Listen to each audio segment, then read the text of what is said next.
शांति। 14 सितंबर के महावाक्य। मीठे बच्चे, तुम अभी सच्ची सच्ची पाठशाला में बैठे हो। ये सत्संग भी है।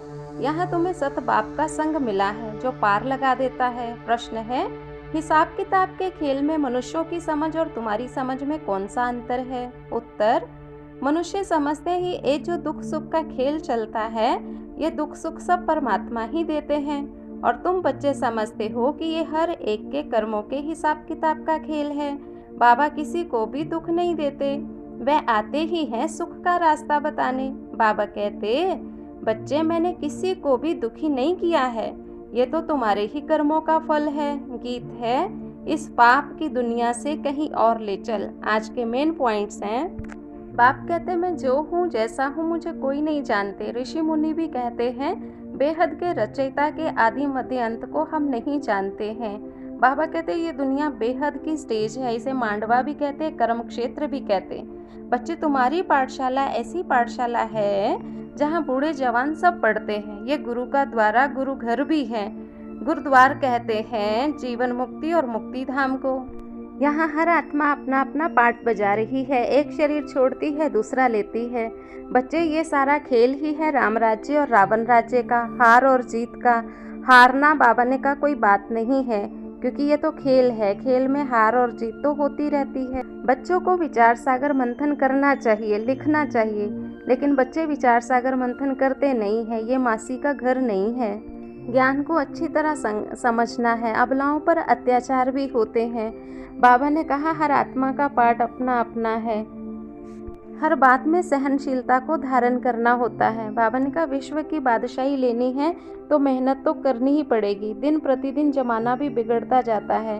रक्त की नदियां बहेंगी। बाबा ने कहा, बाहर निकल नहीं सकेंगे। ऐसा समय भी आएगा। दुख बहुत जोर से आने वाले हैं। शिव बाबा कहते, मैं तो सुखदाता हूँ, फिर भी बच्चों को दुख क्यों होते हैं? ये तो विचार सागर करने की बातें हैं। बच्चों को मंथन करना चाहिए। बाबा कहते, तुम बहुत भाग्यशाली हो, राज ऋषि हो। ऋषि अर्थात पवित्र। अब तक तुम कहते ही आए थे कि आप आएंगे तो हम कुर्बान जाएंगे। बाप कहते, अब तुम्हें कुर्बान जाना चाहिए ना। अभी कोई भी चीज़ रियल नहीं है। 5000 वर्ष बाद रियलिटी में फिर से आएंगे। बाप कहते, बच्चे इन सब बातों को समझने के लिए विशाल बुद्धि चाहिए।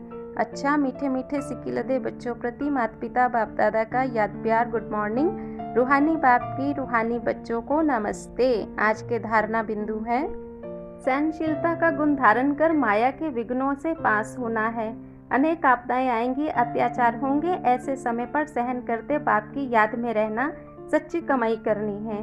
विशाल बुद्धि बन इस बने बनाए ड्रामा को अच्छी रीति समझना है। यह कुदरत बना बनाया ड्रामा, इसलिए प्रश्न उठ नहीं सकता। बाबा जो अच्छी मत देते हैं उस पर चलते रहना है। वरदान है, बाप समान वरदानी बन हर एक के दिल के आराम देने वाले मास्टर दिलाराम भव। जो बाप समान वरदानी मूर्त बच्चे हैं, वह कभी किसी की कमजोरी को नहीं देखते।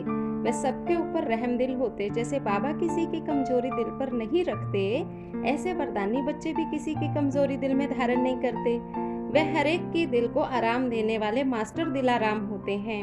इसलिए साथी हो या प्रजा, उनका गुणगान करते हैं। सबके अंदर से यही आशीर्वाद निकलती है कि ये हमारे सदा स्नेही हैं, सहयोगी हैं। स्लोगन है, संगम युग पर श्रेष्ठ आत्मा वह है जो सदा बेफिक्र बादशाह है। आज का स्वमान है, मैं सर्व के दिल को आराम देने वाली आत्मा हूँ। ओम शांति।